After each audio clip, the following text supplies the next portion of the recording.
Hello and welcome to the Humble Seer. So I'm going to do a reading on Ariana Grande and Dalton Gomez. She just married this person, I guess. I don't know anything about this relationship. I don't know anything about either one of them, really.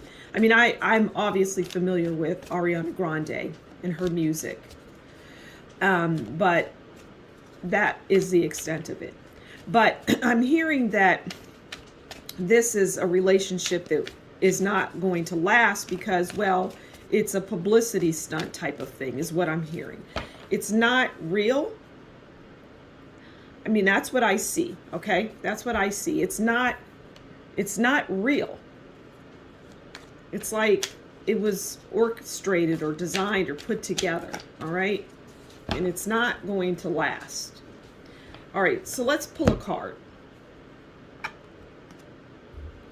Queen of Cups.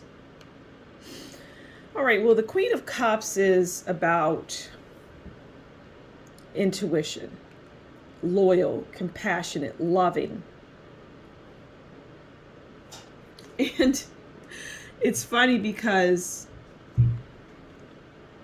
this card, what I'm hearing is, well, there is no Queen of Cups in this relationship. That's what I'm hearing. There is no love. And that's it. There is no loyalty. There is no compassion. There is no loving. None of that. It doesn't exist. Okay?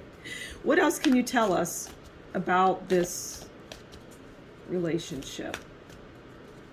I'm hearing that if you were to dig into his past, you would find out that it's just, it isn't based in reality. What we're hearing, it's not based in reality. That's okay. All right, let's pull another card. Ten of Cups. I think that, you know, sometimes there can be a sense of humor with the cards, right? And I'm feeling like, because I'm tickled by these cards. All right, so Ten of Cups, this is about what they do not have because it doesn't exist. The Ten of Cups is about a happy home. It's about family, marriage, fairy tale. Okay, I'm going to go with fairy tale because that is what this marriage and relationship is, a fairy tale. And I'm going to expand on that because, you know, Ariana Grande is a brand. She's somebody that, well, is very popular. She's young, so she's got several years in the world of entertainment. And so they felt, and that this is the people that manage her and, you know, these people at the top, they felt that we need to give her a fairy tale type of relationship. Her fans want to see that. They need that. So, you know, evidently there was some polls taken or, you know, whatever these people do behind the scenes to determine whether somebody should get married or not. Much like Jennifer Aniston and Brad Pitt. That was an arranged thing. That was solely for publicity. You may want to check out the reading that I did for Jennifer Aniston. So yeah, it's a fairy tale. It was a created fairy tale. All right. But it already has cracks. It's like she just doesn't want to deal with him. She doesn't want to be associated with it, but, you know, she's doing it. Okay. What else can you tell us about this so-called marriage? What else can we glean from this?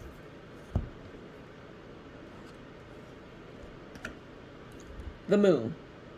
Finally, we get a card that, you know, is actually... Okay, so the Moon is about mystery, right? It's mystique. But the Moon can also be about bad energy, deception, false friends, you know, infidelity, whatever. So we know that that is what this relationship is. It is a farce. It isn't real. I don't know anything about this relationship. I don't know when she started dating him. It may have been recently, and It's just like all of a sudden she is married to this person. That's what I feel. But, you know, again, I don't follow Ariana Grande.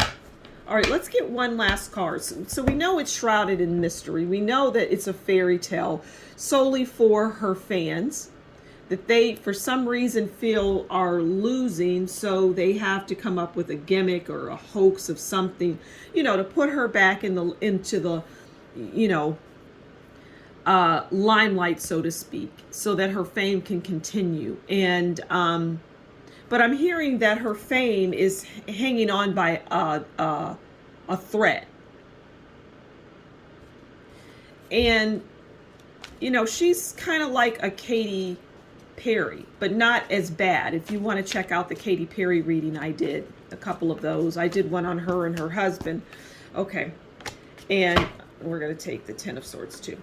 And you know, it's like nobody likes Katy Perry.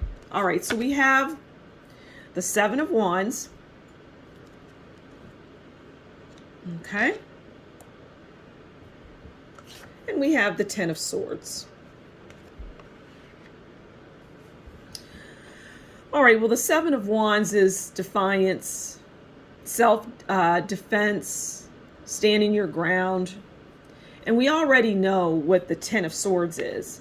Now, the Nine of Swords is always my, if you watch any of my other celebrity readings, the Nine of Swords always comes out. And so I just am going to call it the celebrity card. And the Ten of Swords is even worse than the Nine of Swords. And it too would be considered, I would call this, the Ten of Swords, my celebrity card number 2.